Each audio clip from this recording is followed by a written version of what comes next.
Imagine this. You wake up on a beautiful morning, reach for your phone, and see a notification from your bank. Your account has just been charged $500 for a mistake you did not make. Or perhaps, the moment you step outside, you see a fresh dent on your car.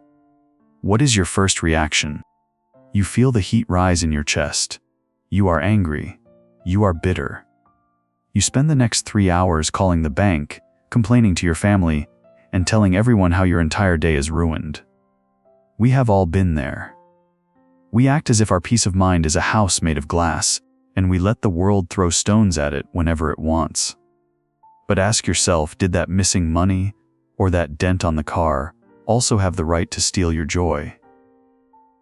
Why did you give a stranger or a mistake the power to control your heart? I know it feels natural to be angry. It feels like your anger is justified because a mistake was made. But let us look at the cold logic of that moment. If you lose $500, you have lost money. That is the first loss. But if you spend the next 8 hours being angry, bitter, and miserable, you have now lost your time and your peace of mind too. That is the second loss. Why would you pay for the same mistake twice? Optimism is not about pretending the first loss did not happen. It is the logical decision to stop the second loss from occurring. It is the realization that while you cannot control your bank account or the person who dented your car, you are the absolute owner of your next thought. You are the only person who decides if the trash in your life gets to stay in your living room all day. Let me tell you a story about two men who lived side by side, but saw the world through very different eyes. Silas and Jude were neighbors. One year, a terrible drought hit their valley. For months, the sky was like brass and the earth turned to dust. Jude, the first farmer, was furious. Every morning, he looked at the brown stalks of his corn and cursed the clouds that never came. He spent his days sitting on his porch, telling anyone who passed by how unfair life was. Because he was so angry, he stopped sharpening his tools. He let his fences break and his fields fill with weeds. He said, "I will work when the rain finally falls. Until then, there is no point." Silas, the second farmer, looked at the same dry ground. He was worried, but he did not sit down. Every day he was out in the heat, picking up stones from the dirt and digging his wells even deeper. One day, Jude shouted to him from the porch, "Silas, why are you working so hard? Can you not see the ground is dead? You are wasting your energy?" Silas wiped the sweat from his face and replied, "The rain is the business of the sky, Jude. But preparing the ground is my business. I do not want to be the man who misses the harvest because I was too busy being angry at the drought."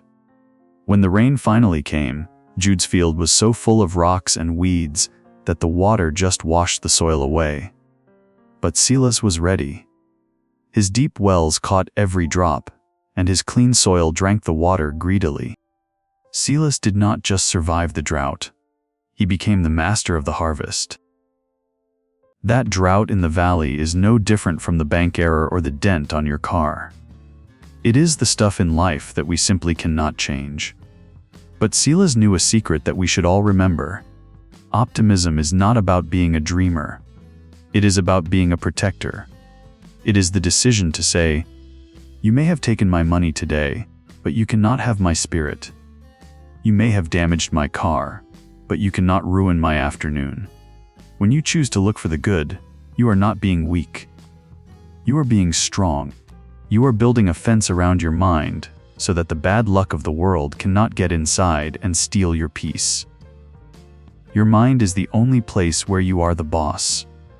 Do not let a bad day tell you what to do.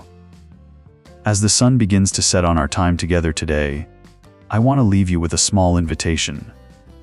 Do not wait for the world to change before you decide to be happy. Start today. Before you close your eyes tonight, find just one thing that went right.